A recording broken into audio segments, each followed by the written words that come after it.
Today's featured car of the day is a 1970 Ford Mustang Boss 302 in white paint with the rare blue interior.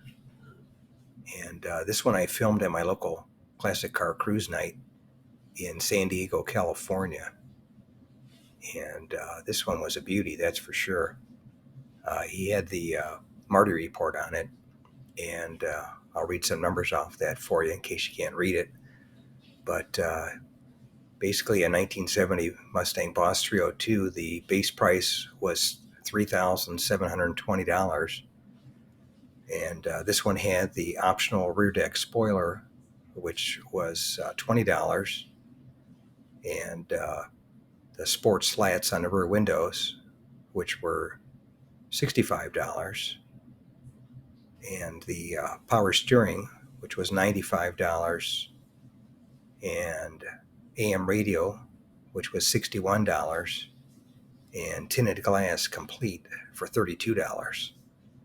So it had $273 of options, and then $77.70 transportation charges. So the grand total was $4,070.70. And this one was delivered new to Dewey Ford in Des Moines, Iowa. And it was built on October of '69. Some breakdown of the numbers there on the Marty report. Ford made a total of 191,522 1970 Mustangs, and 46,576 were the sport roofs, and 7,014 were the Boss 302s.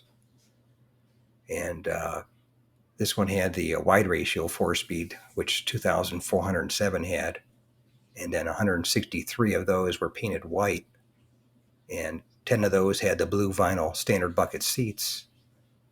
And of those 10, only 4 had the sport slats, and 3 of them came with power steering, and 1 was produced with tinted glass, and that's what this guy is. Thanks again for watching. I appreciate it. And by the way, here's a couple of videos.